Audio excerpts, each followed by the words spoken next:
Hello students, welcome to our channel A to Z পরীক্ষা। তো আজকে খুব ইম্পর্ট্যান্ট একটা টপিক নিয়ে তোমাদের সঙ্গে ডিসকাস করব।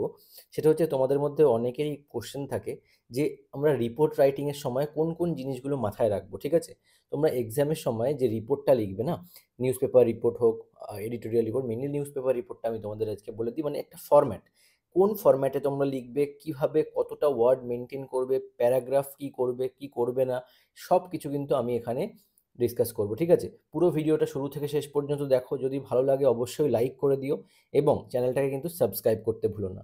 মনে রাখবে এখানে পুরো ডাউট তোমাদের ক্লিয়ার হয়ে যাবে। তোমরা যারা জানো না, কনফিউশনে আছো, এক্সাম হলে কিভাবে লিখবে, কিভাবে নিজেদেরকে প্রিপেয়ার করবে, সব কিছু কিন্তু আমি এখানে বলে দেবো।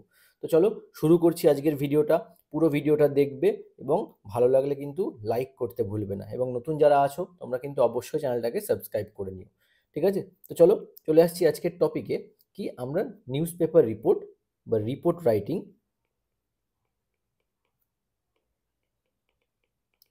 কিভাবে করব। ঠিক আছে, তার মানে হাউ টু রাইট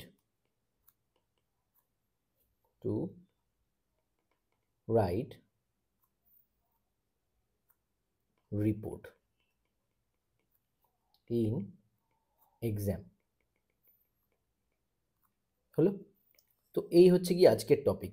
আচ্ছা, এখানে তোমাদেরকে দেখো একটা বেসিক ক্লাসের মতো করে আমি বুঝিয়ে দেব, পুরো ভালো করে শুনবে। ঠিক আছে, দেখো প্রথমে তোমরা এক্সামে সাপোজ ধরো তোমাদের কিছু পয়েন্টস দেওয়া আছে, যে একটা ইনস্ট্রাকশন বলা আছে কত ওয়ার্ডসে তোমাদের লিখতে হবে। তাও আমি সেই ওয়ার্ড লিমিটটা তোমাদের বলে দিই। যেমন যাদের এসআই মেইনস আছে, ঠিক আছে, যাদের এসআই মেইনস আছে, তোমরা মনে রাখবে 100 ওয়ার্ডসের মধ্যে তোমাদের লিখতে হবে। ঠিক আছে, এবার আসছি যাদের ক্লার্কশিপ আছে। ঠিক আছে, ক্লার্কশিপ মেইনস আছে, তোমরা মনে রাখবে তোমাদের কিন্তু লিখতে হবে 150 to 160 ওয়ার্ডসের মধ্যে। বোঝা গেছে? এইবারে আসছি নেক্সট বড় এক্সাম, কি তোমরা জানো, মিসলেনিয়াস মেইনস।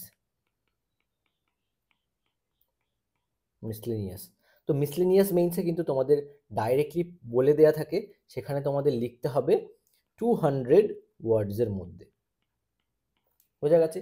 তো এইটুকু আশা করছি তোমাদের জন্য ক্লিয়ার, যে কোন এক্সামে কী কী। আর ডাব্লিউবিসিএস এ দেখবে তোমাদের 200 ওয়ার্ডসে লিখতে হয়। আমাদের স্টেট পিএসসি এই কটা এক্সামে কিন্তু এইভাবে তোমাদের মাথায় রাখতে হবে আগে, যে ওয়ার্ড লিমিট আমরা কতটা করব। ঠিক আছে, এই জিনিসটা কিন্তু তোমরা মনে রাখবে। আচ্ছা, এইবার আসছি মেইন আমাদের যে টপিক, যে ফরম্যাট। হুম, তো এই ফরম্যাটটা তোমাদের কিভাবে মাথায় রাখবে, যে আমরা এক্সামে সাপোজ ধরো তুমি এখানে শিট পেয়েছো, তো এক্সাম পেপার, তো সেখানে তোমাকে যেই ফরম্যাটটা ফলো করতে হবে সেইটা ভালো করে এখন তোমরা বুঝে নাও। হ্যাঁ, দেখো ফরম্যাটের প্রথমে আমাদের কি করতে হবে। ফার্স্ট দেখো, আমি এখানে কিন্তু পয়েন্ট করে বলে দিচ্ছি তোমরা কি কি করবে। ফার্স্ট আমাদের থাকবে একটা হেডিং। ঠিক আছে, হেডিং, হেডিংটা কি করবে মনে রাখবে, এই যে হেডিংটা লিখবে না, তো হেডিংয়ে ফার্স্ট লেটারটা ক্যাপিটাল হবে, ক্যাপিটাল লেটার হবে। হুম, এবার এইভাবে ফার্স্ট লেটার ক্যাপিটাল হবে। তো আমাকে সেইভাবে কিন্তু লিখতে হবে, যে ধরো এই যে সাপোজ ধরো এই যে লাইনটা আমি লিখেছি, ফার্স্ট লেটার ক্যাপিটাল লেটার হবে। ঠিক আছে, তার মানে ফার্স্ট লেটার ক্যাপিটাল বলতে তুমি সাপোজ ধরো হেডিং লিখছো কোনো একটা ঘটনা, ফার্স্টের এফটা ক্যাপিটাল থাকবে। ঠিক আছে, লেটারের এই এলটা ক্যাপিটাল থাকবে, এখানে ক্যাপিটালের সিটা ক্যাপিটাল থাকবে, আবার এই লেটার দেখতে পাচ্ছ এটাও ক্যাপিটাল থাকবে। এই বাকি এর সাথে যেগুলো থাকবে সেগুলো কিন্তু স্মল লেটার, মানে এই যেমন IRST, এগুলো স্মল লেটার। বোঝা গেছে? এরপরে যা আছে স্মল লেটার থাকবে, এবং এর সাথে মনে রাখবে তোমাদের যদি কোনো রকম প্রিপোজিশনস থাকে এখানে, ইজ, হ্যাঁ, তো এইরকম মানে নর্মাল ভার্বগুলো, অক্সিলারি ভার্বসগুলো, সেইগুলো কিন্তু কি করবে, স্মল লেটারে লিখবে। সেখানে কিন্তু ফার্স্ট ওয়ার্ড লেটারটা কিন্তু ক্যাপিটাল লেটারে লিখবে না। বোঝা গেছে? এই হচ্ছে আমাদের রুল নাম্বার 1। ক্লিয়ার? হেডিং আমাদের হয়ে গেল। এইবারে আসছি হেডিংয়ের পরে, তোমরা জানো এখানে কি লিখতে হয়। প্রথমে তুমি একটা হেডিং দিলে, আমি অলরেডি অনেক রিপোর্ট লিখে দিয়েছি, দেখবে হেডিংয়ের পরে এখানে লিখতে হয় কি, বাই এ স্টাফ রিপোর্টার। ঠিক আছে? তো বাই এ স্টাফ রিপোর্টার কিন্তু তোমাকে অবশ্যই লিখতে হবে, আদারওয়াইজ কিন্তু রিপোর্ট রাইটিং হবে না। ঠিক আছে? এইটুকু কিন্তু মাথায় রাখতে হবে। 2 নাম্বার পয়েন্টে আমাদের কি মনে রাখতে হবে, এখানে কি হবে, বাই এ স্টাফ রিপোর্টার আমায় লিখতে হবে। ঠিক আছে? এটা হচ্ছে আমাদের 2 নাম্বার পয়েন্ট। আচ্ছা, এইবার আসছি নাম্বার 3, মোস্ট ইম্পর্টেন্ট পয়েন্ট। মনে রাখবে নাম্বার 3 তে আমাদের কি করতে হবে, প্লেস লিখতে হবে, আর ডেট দিতে হবে। বোঝা গেছে? প্লেস আর ডেট। এইবারে আসছি, প্লেস আর ডেট যখন তুমি দেবে তখন একটা জিনিস মাথায় রাখবে, এই প্লেস মানে তোমার কোনো লোকালিটির কথা বললো, তুমি কিন্তু নিজের জায়গার নাম বা কিছু মানে অর্থাৎ পার্সোনাল আইডেন্টিটি যেগুলো আছে সেগুলো ডিসক্লোজ করবে না। ক্লিয়ার? প্লেস কি? প্লেস দেওয়ার সময় যদি মেনশন করা না থাকে পয়েন্টে, তখন তুমি কি দিতে পারো, এ প্লেস। ঠিক আছে? অথবা তুমি দিতে পারো এক্স প্লেস। বোঝা গেছে? এইভাবে কিন্তু তুমি দিতে পারো। তারপরে তুমি কি দেবে, ডেট। এখানে ডেটটা কি দেবে, এক্সাম ডেট। এক্সাম ডেট অথবা পয়েন্টে যেটা দেয়া থাকবে, পয়েন্টস যেগুলো তোমাদের এক্সামে থাকবে, সেই পয়েন্টসে যেই ডেট দেয়া থাকবে সেই ডেট তোমরা দেবে। Points given date. ঠিক আছে? তো এইটা কিন্তু তোমাদের মাথায় রাখতে হবে। বোঝা গেল? এইখানে সবথেকে মূল্যবান যে ইনফরমেশন আমি তোমাদের দেব, তোমরা কি করবে মনে রাখবে, তোমাদের কিন্তু কোনো রকম পার্সোনাল, নো ডিসক্লোজার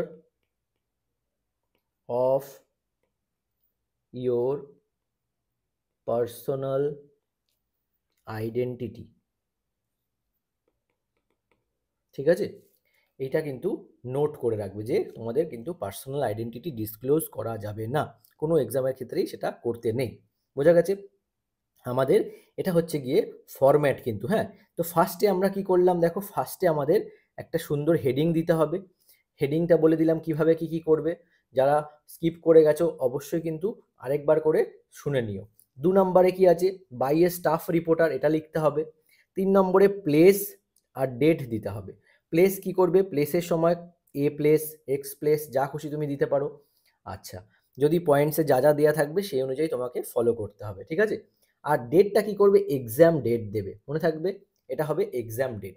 এইবারে আমি কি বললাম যে তোমরা কিন্তু কখনোই পার্সোনাল আইডেন্টিটি ডিসক্লোজ করবে না। ঠিক আছে? No disclosure of your personal identity, মানে তোমার এক্স্যাক্ট বাড়ি কোথায়, তোমার বাড়ির সামনের এলাকায় যে কোনো বাজারে সম্পর্কে তুমি লিখে দিলে, তো ওই রকম দেওয়ার দরকার নেই।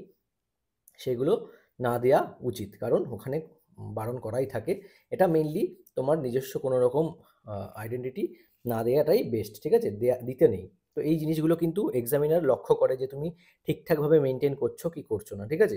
তো এই হলো আমাদের 3 নম্বর পয়েন্ট। এইবার আসছি আমাদের লেটারের বডিতে। ঠিক আছে?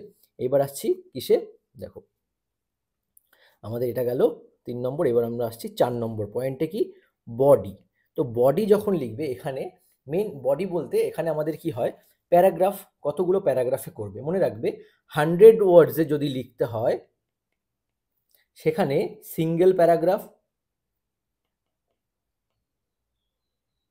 ঠিক আছে? সিঙ্গেল প্যারাগ্রাফ বলতে যারা নাকি এসআই মেন্সের জন্য প্রিপারেশন করছো 100 ওয়ার্ডসের জন্য, আমি এখানে আবার নোট করে দিলাম এসআই মেন্স। ঠিক আছে? তোমাদের কিন্তু অলরেডি আমাদের ডেসক্রিপটিভ বেঙ্গল ইংলিশের ব্যাচ চলছে, যদি মনে করো জয়েন করবে তোমরা অবশ্যই জয়েন করে যেতে পারো। এছাড়া অ্যাসাইনমেন্টসের জন্য ব্যাচ চলছে। হ্যাঁ, সপ্তাহে 3 দিন করে ক্লাস হচ্ছে, ওয়ান টাইম ফিজ, একদম মেন্স এক্সাম পর্যন্ত তোমাদের কিন্তু পড়ানো হবে। মিসলেনিয়াস, ক্লার্কশিপ সব কিছুর জন্য কিন্তু ডেসক্রিপটিভ বেঙ্গল ইংলিশের ব্যাচ চলছে। যদি মনে করো জয়েন করবে, এখান থেকে দেখে নাও, দেখে নিয়ে কিন্তু অবশ্যই হোয়াটসঅ্যাপ করে জানাতে পারো। তাহলে চলো দেখে নিচ্ছি পরেরটুকু কি বলেছে। দেখো, এরপরে আমি বলে দিচ্ছি যে এই যে 4 নম্বর আমাদের বডিতে এই জিনিসটা মেনশন মনে রাখবে। হ্যাঁ, এইবারে আসছি যাদের 150-র মধ্যে লিখতে হয়, 150 ওয়ার্ডসের মধ্যে লিখতে হবে, যেমন ধরো ক্লার্কশিপ। হ্যাঁ, তো তোমরা কি মনে রাখবে, তোমাদের 3টে প্যারাগ্রাফ করতে হবে। Do 3 paragraphs. ক্লিয়ার? বোঝা গেছে? 3টে প্যারাগ্রাফ করবে। ফার্স্ট একটু ইন্ট্রোডাকশন দিয়ে শুরু করবে, মানে জাস্ট মানে পড়ে একটা লাইনের মধ্যে বোঝা যায় যে কিভাবে তোমাদের শুরু থেকে শেষ পর্যন্ত লেখাটা চলছে। আমি দেখবে লিখে দিই, তো সেইভাবে কিন্তু তোমরা করার চেষ্টা করবে। এইবার আসছি মিসলেনিয়াসে, যাদের 200 ওয়ার্ডের মধ্যে লিখতে হবে, ঠিক আছে, 200 ওয়ার্ডস। তো তোমরা মনে রাখবে সেই ক্ষেত্রে কিন্তু তোমরা 3টে অথবা 4টে প্যারাগ্রাফ করতে পারো, ঠিক আছে। এইটুকু আশা করছি ক্লিয়ার হলো তোমাদের বডিতে কতগুলো প্যারাগ্রাফ হবে। হ্যাঁ, এই জিনিসগুলো কিন্তু মাথায় রেখো, আমি কিন্তু বারবার বলছি। আচ্ছা, এইবার 4 নম্বরের পরে আমি চলে আসছি লাস্ট আর মোস্ট ইম্পর্ট্যান্ট নিউজপেপার রিপোর্টের সময় 5 নম্বরে যেটা তোমায় মাথায় রাখতে হবে সেটা হচ্ছে কি টেন্স। কোন টেন্সে তুমি লিখবে, ঠিক আছে।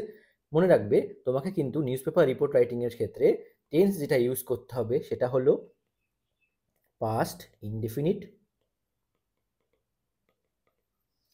আর প্রেজেন্ট পারফেক্ট। ক্লিয়ার? এই দুটো টেন্স তোমায় মাথায় রাখতে হবে। এই দুটো টেন্স দিয়েই কিন্তু কি হয়, মোস্টলি নিউজপেপার রিপোর্ট রাইটিং করতে হয়, ঠিক আছে। তোমরা নিউজপেপার পড়লে বুঝতে পারবে জিনিসগুলো যে এইভাবে কিন্তু এই টেন্সের ইউজেজটাই হবে। হ্যাঁ, আর একটা জিনিস মনে রাখবে, এই টেন্সের যে ইউজেজ সেক্ষেত্রে প্যাসিভ ভয়েস অ্যাক্টিভ ভয়েস দুটো রুলই তোমরা মনে রাখবে, যেন কোনো প্রবলেম তোমাদের ইন ফিউচার না হয়। আশা করছি বুঝতে পেরেছো। যদি ভিডিওটা তোমাদের বেনিফিশিয়াল মনে হয়, যদি মনে হয় যে না তোমাদের ডাউট ক্লিয়ার হয়েছে অথবা আর কিছু কোনো জায়গায় ডাউট লাগছে, অবশ্যই কিন্তু তোমরা কমেন্ট করে জানাতে পারো। এবং যারা এখনও চ্যানেলটাকে সাবস্ক্রাইব করোনি সাবস্ক্রাইব করে দিও। আবার তোমাদের সাথে দেখা হচ্ছে নেক্সট ভিডিওতে। আজকের মতো এ পর্যন্তই। Thank you so much for watching.